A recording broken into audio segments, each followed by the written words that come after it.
inflasi turun tapi harga barang tak turun-turun pun. Sama orang tak faham. Ni kalaulah orang faham bahawa soal harga barang, soal inflasi ni sebenarnya dia juga berkait dengan perkara seperti gaji. Mereka sebenarnya berharap juga supaya konon harga barang ni kerajaan kena turunkan semua ni. Dia sepatutnya berfikir, kalau semua aku kerja kat company bayar gaji aku.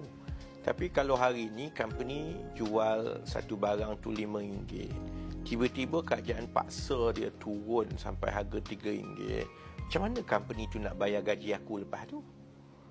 Jadi kalau ada orang terfikirlah, dia sudah tentu menghargai hakikatnya begini. Ada dua perkara soal harga barang ni. Satu ialah soal kenaikan harga. Yang kerajaan boleh kawal ialah memastikan untuk mengelakkan kenaikan yang mendadak. Kerana bila kenaikan itu naik mendadak, itu akan menyebabkan wang dalam poket rakyat itu tak cukup dah nak tanggung. Kerana gaji takkan naik secara mendadak macam harga barang naik mendadak ni. Okey, itu yang pertama yang secara makronya. Perkara kedua soal makro dan harga barang ini ialah untuk kita faham bahawa harga barang ini sebahagian besarnya ditentukan oleh supply and demand, permintaan dan juga bekalan.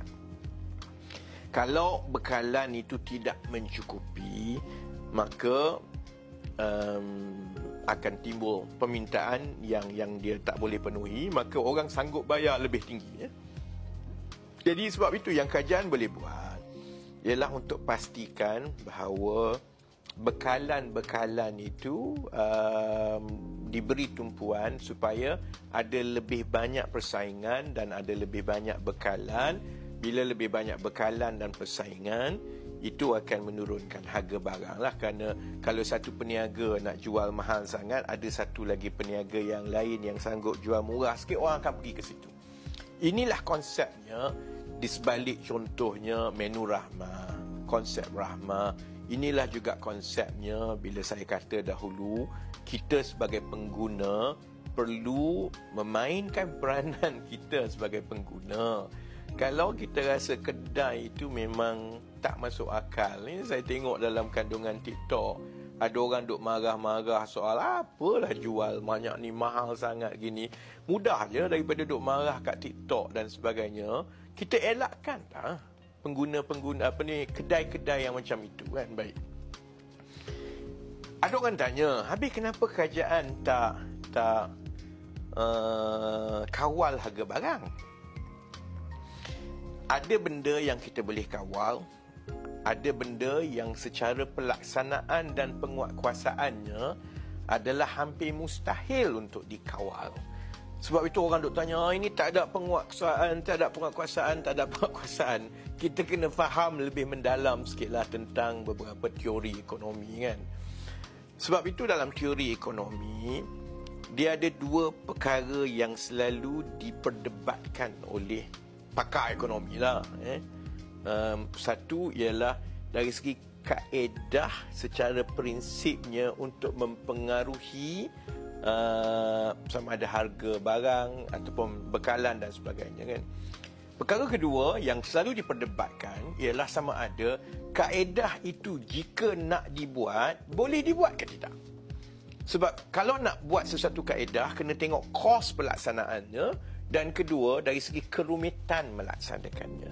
Yang ini yang bila soal kawal harga barang, kita kena faham apa yang sudah berlaku di Malaysia sekarang kan. Malaysia ada pengalaman yang panjang mengenai harga barang ni. Memang harga barang kita banyak dikawal. Tapi yang dikawal ialah harga barang asas yang digunakan oleh sebahagian besar rakyat kita. Contohnya pada beras. Dan beras itu bukan semua kita kawal, kerana harga beras yang kita patut kawal ialah harga beras yang digunakan ataupun ialah consume oleh sebahagian besar oleh orang biasa. Kalau ada orang kaya nak beli beras import, basmati yang cukup mahal, yang itu tak gunalah kita kawal kerana berapa keras yang orang pakai yang itu kan. So contohnya gula, beras kita kawal. Sama juga dengan gula kita kawal. Gula dalam paket tertentu, pada kualiti untuk rakyat biasa dikawal, tapi gula kepada industri tak dikawal. Gula kepada industri itu dia naiklah harga dia kan. Jadi saya bagi beberapa contoh lah kesukaran mengawal harga.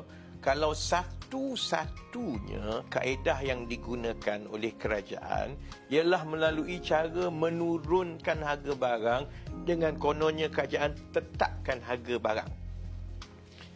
Pertama, kerajaan tak boleh nak tetapkan semua. Contohnya, saya bagi contoh nasi campur. Bayangkan esok, kalau mengikut kepala otak geng-geng PN ni, kita mesti kawal harga nasi campur. Okay. Saya jual nasi campur, ada sayur sikit, ada ayam.